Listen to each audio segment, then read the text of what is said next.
Welcome back to A People's Guide to Publishing. I'm Joe Beal, the founder and CEO of Microcosm Publishing and Distribution. I'm also the author of A People's Guide to Publishing, which distills what I've learned from selling millions of books over the past 25 years. I'm Ellie Blue. I'm the editorial and marketing director here at Microcosm. We are an independent mid-list publisher based in Portland, Oregon. We have 14 employees, over 650 titles in print with 20 to 40 new books per year, and we distribute thousands of titles from other publishers. We started this podcast so that we can share what we've learned with newer publishers so that you can learn from our mistakes. Or maybe you just want to understand the publishing industry. This week, we are going to talk about a very important fundamental of publishing that will affect you every single day, which is how to make a decision. We're stumped. This is hard. Nope. You don't think it's hard, and then you get to the point where you have to make a decision, and you're like, how do I make this decision? So I asked Joe one day to break it down for me. And so I made a chart, a visual aid, if you will, that breaks it all down. Maybe we can, And I made it to look like the solar system because that's how it feels when you make a decision. And Ellie said, I hate it. I said that looks too much like the confusion already in my head. Can you make it linear?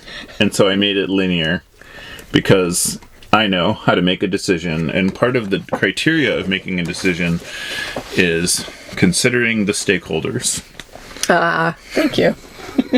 And I can tell you to do it my way all day long, but will that help? No, it will not. It will not achieve the desired outcome. A nice linear flow chart really brings out, it brings the chaos in my head into an orderly manner. And we did begin selling these as posters. You can decide if you are a linear person or a real person that looks at the world the way it actually looks as a solar system.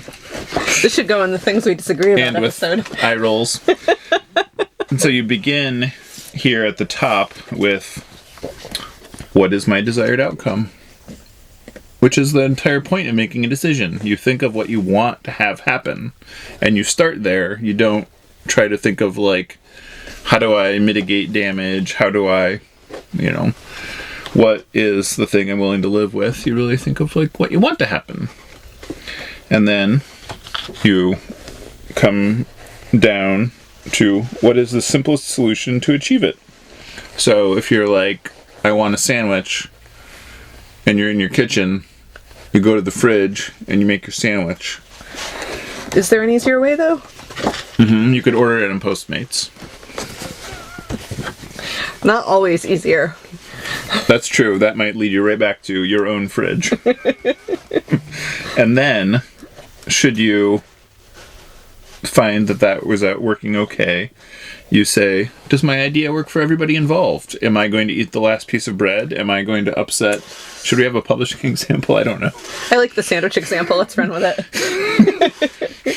And so, if you're like, you get to the fridge and you find there's 2 heels of bread and you hate heels, and you find that you're like, you promised your partner that you would leave them those pieces of bread, you're kind of being an ass when you eat those last ones. Or, maybe it doesn't work for you. Maybe the things that you find there make a pretty gross sandwich when put together.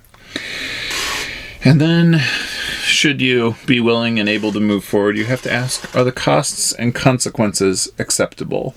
Right, like if your blood sugar is really low and you just have to eat that sandwich, that might outweigh the detriment of your partner finding that you had eaten their stale heels of bread. And then, you really need to know, like, that you're going to be, you need to live long enough for your Postmates delivery to arrive. So, and that can be like 4 hours sometimes. So you might really just want to, like, gorge on like a chocolate bar or something that will, like, maintain your glucose in the meantime. And options. And then you really want to look at what are the worst, best, and most likely outcomes. Okay, the worst outcome is the sandwich gives you food poisoning and your partner is so furious that they dump you and kick you out into the winter night, and then a giant asteroid hits your city. Wow, that's pretty bad. The best I'm good at outcome this. would really be that you find $1 million hidden in the sandwich bag, Yes. and it makes your day, and then you never have money problems again. You And can go buy all the loaves of bread for your partner that they could ever want. And you can buy your house and give your landlord the finger. And the likely outcome is merely that you will supercharge your glucose for the 4-hour duration that you require. And when you're before you act, you really want to say, can I manage all of these outcomes? Like, sometimes the best outcome can be the most jarring. Like, you're not really prepared for all the great things that could happen when you, in fact, like, find yourself in a tremendous windfall. Yeah. So you're just not there to sort of unpack and process all those things.